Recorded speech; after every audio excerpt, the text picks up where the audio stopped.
everyone. We are starting a startup, a virtual incubator.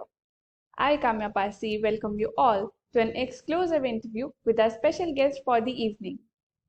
This man is the lead content strategist of Content Vista and has been fulfilling content requirements globally over the last 4 years. Let's hear it from the man himself. Please welcome our guest, Mr. Harshit Bhatia. Thank you so much, sir, for taking out some time from your busy schedule. Sir, what inspired you to start this venture of content creation? Like, how did you come up with this idea? So first of all, thank you so much for having me. And I think starting a startup, it's a wonderful initiative for people like you who are currently in MBA. And obviously, many of you will have plans of doing your own startup after your MBA is over. And things like that give you the exposure that basically it gives you some ideas of which mistakes not to make, right? And that Yes, puts you one step ahead in your journey right at the start. So wonderful initiative by the team. About me, I started right after my graduation. As soon as I finished my graduation, I was looking for some things that I could. Obviously, I was preparing for MBA as well. I went for CAT as well, scored good as well, but definitely it didn't take any admission because during that process when I was preparing for MBA, I was exploring other things as well, right? And I found that content creation was an emerging industry and people were already making money sitting at their home, which is a thing that fascinated me a lot.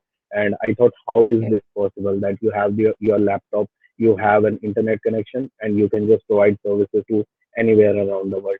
So I just explored yes, the field and found that there are people who are looking for content creators for their business, and they actually pay you for the thing that you like to do. Because in my case, I was writing since a long time, and हम लोग वो करते हैं ना अपना अ, जो मस्ती वाली writing होती है.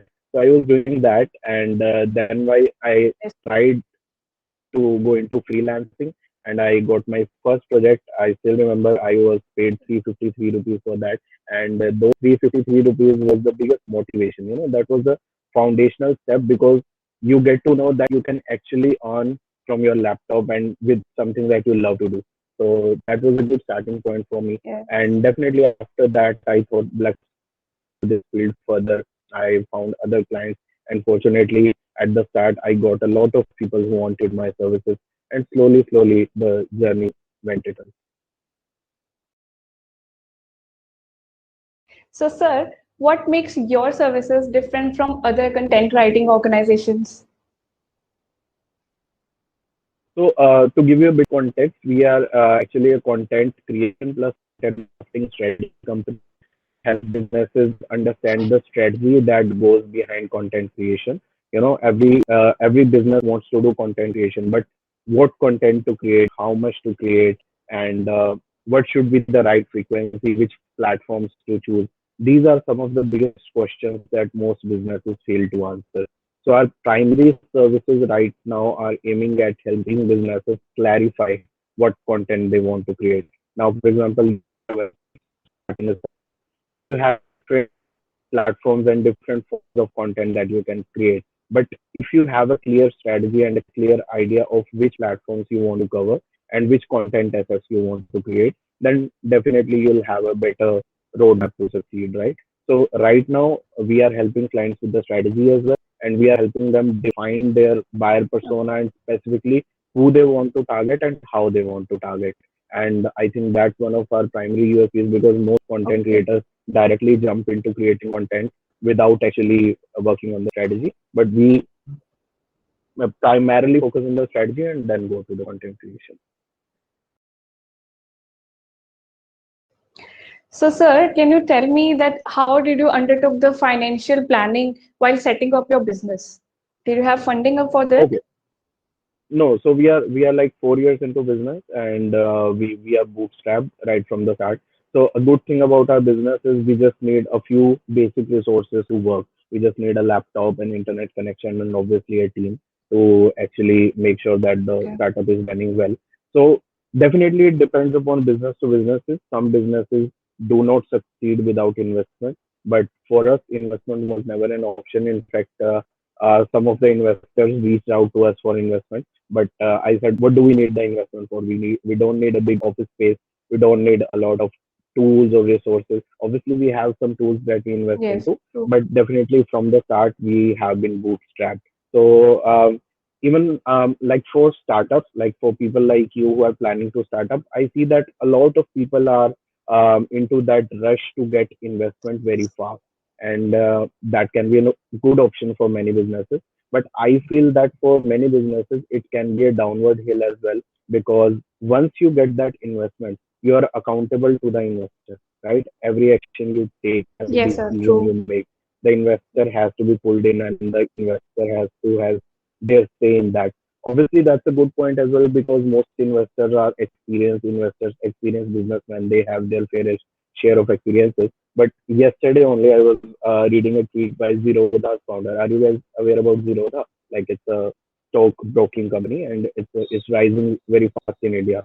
So he mentioned how he is declining investment offers right after one another, because he feels that he is creating a good product for his customers, and his primary focus right now is not profit. But as soon as he gets that investment, the primary focus will be to fill the pockets of the investors, and that will put away his focus from the customers. So I think that is a thinking that really takes you far in the long run. But obviously, there are some startups that can't sustain without investment. So for them, investment is the option. So, how do you market your business to clients, and what do you think that tactics have been the most successful? Honestly, like at the for the starting 2 years, we didn't have any form of marketing. It was all about word of mouth. We were just working on building our services, building our process. So at the start, we just had the customer in mind, and those customers brought us more customers. And obviously, we have many customers who are working with since 4 years now, right from the time we started. So that's something that has helped us really. We have recurring clients as well, and then we have clients that are coming from word of mouth. But after a while, definitely you have to scale up, you have to get more clients, and word of mouth is not enough. So right now we have been working on the search engine optimization of our website. We are creating web pages, we are creating blog posts that is helping us generate a fair share of traffic to our website. And on the other hand, we are working on LinkedIn for my personal brand building. So that is something we help our clients with as well. And for me as well, I'm working on personal brand building so that I can build a connection with my audience, and later down the road, I can help them do the same. As you said that blog post and all that helped you. So, what do you think that which thing was the most contributing to you to bring clients to you? So I think these are all the tactics when we talk about search engine optimization, when we talk about social media marketing. These are different tactics that we use to attract audience to our website, right? But I think one thing that works the best for us, having a clarity of because this sounds very simple, but at the start, most businesses do not have an understanding of what exactly their product is and what problem are they solving, right? So we took our time, we took close to 1.5 years to actually clarify what are we selling and who our target audience is. Once you have that clarity, then marketing tactics and all the strategy that gets aligned with that core idea of who you are. But before that, you need to understand what you are selling, who your target audience is, and when you have that clarity, you can actually pull more traffic up. So I think that helped us a lot, and that is something that I help with my client also. What problems did you face in the whole process of setting up startup, like converting ideas into business? How did you cope up with all the failures and difficulties? So too many problems, too many challenges. In fact, this whole journey is full of challenges. Every day you wake up with a new problem, a new challenge to solve, Yes, and obviously that is the fun part of it. So I'll tell you, like I went to a Dr. Vivek Bindra conference in Delhi, and there was close to 4,000 entrepreneurs there, right? And there was entrepreneurs like me who are just starting up, right, at the start of their journey, and then there were entrepreneurs who are like a industrialist of 500 crore company, right? There were people like that as well. but all of them were there to learn how to do business, because there's never an end to challenges, there's never an end to problem. When you start, then also there are problems, and when you go to the next level, there are next set of problems, and even that makes the process interesting. So for me, like, the Yes. moment we started, our main challenge was getting clients. How do we get clients? Then after a while we had enough clients, the challenge was how do we get the writers to fulfill the requirements of the client, right? And after a while we had the challenge of how do we align this process together so it's a scalable system. So definitely different challenges at different stages, but I feel it's about overcoming one challenge to go to the next challenge. You should look for the next challenge so you can solve a problem in your business. So, sir, if you had a chance to start all over again, will you do it? If yes, what would you do differently? No, I think I don't have any regrets of any steps that we took. Obviously, we made a lot of Okay. mistakes, and we had a lot of things that should not have been done. But I think if we didn't do those mistakes, then definitely we wouldn't have an idea of what not to do, right? So what not to do, getting to know what not to do is very important, and that you can only learn when you can get into those mistakes and come over it. So I think whatever we have done, whatever mistakes we have done, those are all worth it, and I don't want to change anything. So, what entrepreneurial insights have you discovered that keep you focused and productive in your day-to-day busy schedule? There are a lot of them. So I follow Naval Ravikant. He's a great investor, and there are some techniques by Gary Vaynerchuk as well. So I read a lot of books, and there are some insights that I keep collecting. So one of the things I have learned Okay. from the 4 hour work week is like doing the 20% of the things that make the most impact to your business and delegating the rest, right? So that has helped me a lot, and a few things like time blocking. That is also a good methodology because you can time block your day, you can prepare a to-do list in advance and follow that. And obviously you can't really plan everything when you have everything on your plate. Definitely having a clear understanding of what you want to do makes things a lot better. So, sir, would you like to recommend one book to us about entrepreneurship? Yeah, definitely I would recommend 4 hour work week. It's the one book that I feel I Okay. should have read, and it's a big book by Tim Ferriss, and he is also a great entrepreneur. So one thing that I feel every one of you who is going to start up, and every one of us who start up believes that we are a one-man army. At the start, you have to do administrative work as well. You have to do marketing. You have to do product work as well, and you feel that everything is in your plate, right? But you don't have to fall into that thinking, because if you fall into that thinking, you'll do everything yourself and you'll not find the time to do the actual work that is the so, you know, you have to keep your head on the strategy, on the decisions that business forward and delegate the rest. So that is the one thing that I've learned from 4 hour work week.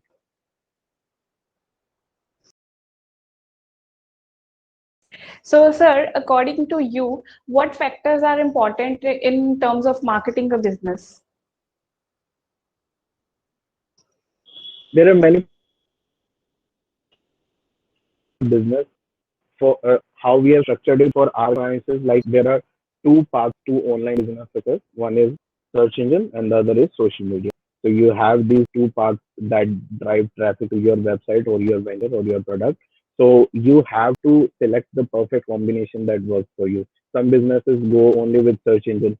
Some businesses go only with social media marketing. Some businesses make a combination of both. So you have to first clearly understand where your target audience is. Like for us, for me, Instagram is a really good platform, but for my business, Instagram is not the target audience. We are a B2B company.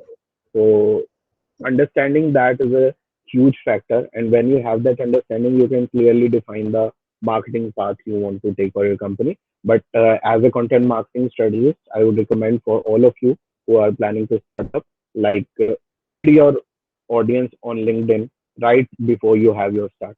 Because if you have your startup, no Okay. matter which niche it is, which product it is, you already have an audience who knows you as a person, right? Who will know Kamya, like you are the brand for them. And whatever product Kamya presents to them, they'll be happy to buy that. So, what, according to you, is the most important parameter that influences whether a startup will succeed or not? There are only a few things that can go right and many things that can go wrong. So obviously you have to keep a track of everything. But one thing that is true for every business, I Okay. think, is staying ahead of the trend and growing with the evolving industries, because we have seen in COVID every industry has gone through a transformation. And even if there's not any pandemic or no such change, every industry is evolving and we are seeing changes every day. So the things that we were doing in 2017 we are not doing in 2018 or 20 or 21, right? So it's a Yes, continuously sir. evolving world and you have to evolve with that. If you remain stagnant, you'll be left behind. Sir, what would you say are the top fundamental skills needed to be a successful entrepreneur? For me, what has worked is curiosity. I'm curious about a lot of things and I keep learning about Okay. a lot of things. So even a few days ago, I wrote a post on LinkedIn about combinatorial creativity. So I believe that combinatorial creativity is linking different things together. Like on one hand, you have some info about spirituality. On the other hand, you have some knowledge about business and how you link that information together to form a cohesive insight. That puts you ahead of the competition. So I think I see many businessmen who are doing this thing, who are linking martial arts to business, who are linking Buddhism to business. So I think curiosity makes you explore different areas of the world, the knowledge, and then you can somehow link that to your business and take actions that are like helpful for you and your team.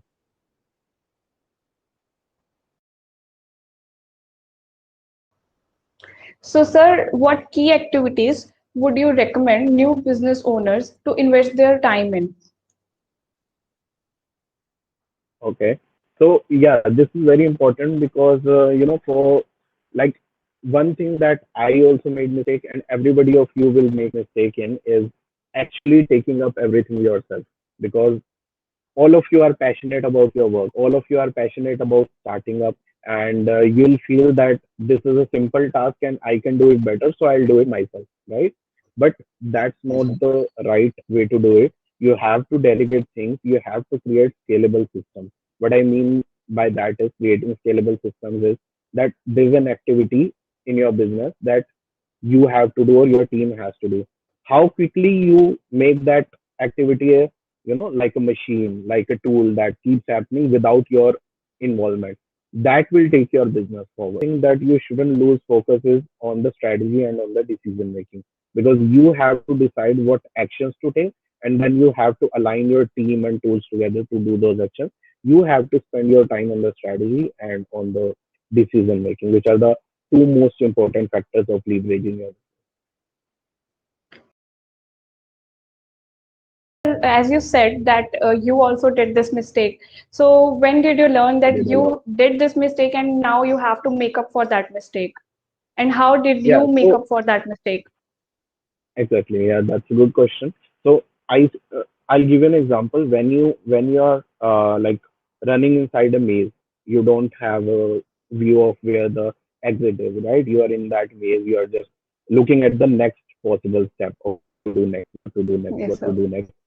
But if you like अगर आप drone चढ़ा दोगे उसके ऊपर, है ना, and if you fly a drone and you look at a bird's eye picture of the maze, then you will definitely have a view of where the exit is, where the entrance is, and what all steps do you need to take going forward, right? So Yes. that's the one thing that I would say helps me looking at the bird's eye picture of my business, like what is happening in different areas, what is happening in operations, what is happening in sales, what is happening in marketing, what is happening in HR, what is happening in finance. If you have that bird's eye view at your business, you'll know what steps to take next and what steps to take 5 years ahead, right? And obviously, you can't be right every time. The things that you plan in advance, they'll change. But definitely, you need to plan in advance so that you can take the actions accordingly. If you don't plan in advance, then obviously you'll just keep looking at the next step, next step, next step, and that won't help you like take take a quick look at the bigger picture, right? So that's the one thing that I think Okay. everyone should do. Give a step back to Well, your execution and look at the overall bird's eye picture. well, this concept we heard a lot of times, like, the bird's eye concept. This is so old, and we used to hear about this, but we haven't had yet implemented it in our life. But I think now we will implement this definitely, You will soon because do. You will we have to learn from experience. others' Yeah, mistakes also. A smart person is yeah, not only who did mistakes and then learn from them. I think a smart person is that person who doesn't make mistake, even he learns from others' mistake and not do them. absolutely, absolutely. That's very true. And I read somewhere on Twitter, I don't know the like who said it, but there was a quote that a founder should have two, binoculars in his hand. One is to look at Okay. the next possible step, and the next binocular to look at the far away picture. So that is very important. You have to look at the next step as well while looking at the bigger picture as well. So there are two hands. Make sure you use both of them to look at the next step and the long term steps as well. Sir, if you had one piece of advice for an entrepreneur who is just starting his startup, what would it be? One piece of advice. Um, so I think the biggest advice for everyone out here is to start building your personal brand. I'm not saying that because that is one of our services. I'm saying that because that is the one thing that is helping clients and that is helping a lot of us help push their businesses forward. Because when you have your name as a brand, when people know you as a brand, then obviously you are an influencer for them. We see Instagram influencers everywhere, but I Yes, think like yes, over sir. the years we'll see business influencers, we'll see people on LinkedIn who are influencing people to buy products, right? So even they're selling their products or if they're influencing them to buy from someone else. So if you start building your audience, you will. There are two things. First of all, you will have a ready set of from, and secondly, you have an audience who trusts you, who gives you their genuine input, and you can collect feedback from them before actually launching your. One of the strategies that companies use to launch a minimum viable product, they have beta testers, right? And they ask for beta testers. So if you already have an audience with you who gives you advice, who communicates with you, who interacts with you, then definitely that journey becomes a lot easier. So that is the one advice I think everyone should follow. Thank you so much, sir, for your All right. valuable Thank time. you so much. This was great. It was really Thank nice you. talking to you, So sir.